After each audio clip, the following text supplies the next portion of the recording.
It was hardly surprising that the great labour of fashioning the Sunnah took Muslim scholars so long.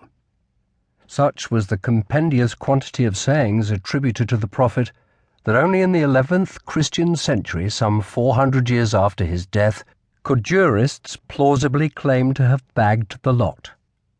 Even then, however, they could not relax. An even greater challenge awaited them, defining precisely what it was that God, speaking through his prophet, had bestowed upon the Muslim people.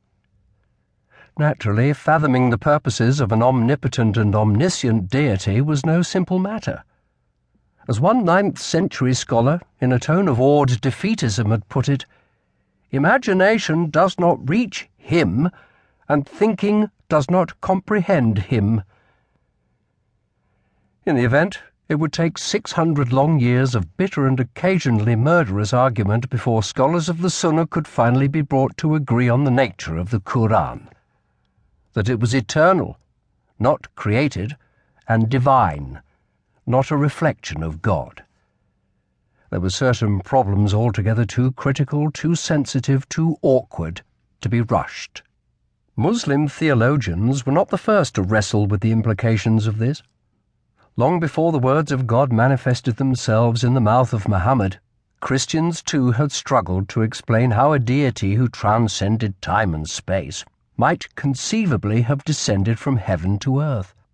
But they identified this intrusion of the divine into the realm of the mortal with a person rather than a book had done nothing to lessen the challenge. Indeed, Christians had wrangled over the nature of Christ for quite as long as Muslim scholars would go on to debate the nature of the Quran. Admittedly, in the early years of the Christian faith, these arguments had hardly been such as to disturb the councils of nations. But during late antiquity, when emperors and kings started to wrestle with them too, whole empires were transformed by the arcana of such debates. Just as the civilization of Islam would be transfigured by the musings of philosophers, so would Christendom. East and West, much of the world was destined to bear witness to what had been, perhaps, the most startling discovery of late antiquity. That pondering how God might have manifested himself on earth could serve to transform the way entire peoples behaved and thought. Nevertheless, while Muslims and Christians faced very similar knots, their respective attempts to unravel these set them on radically different courses.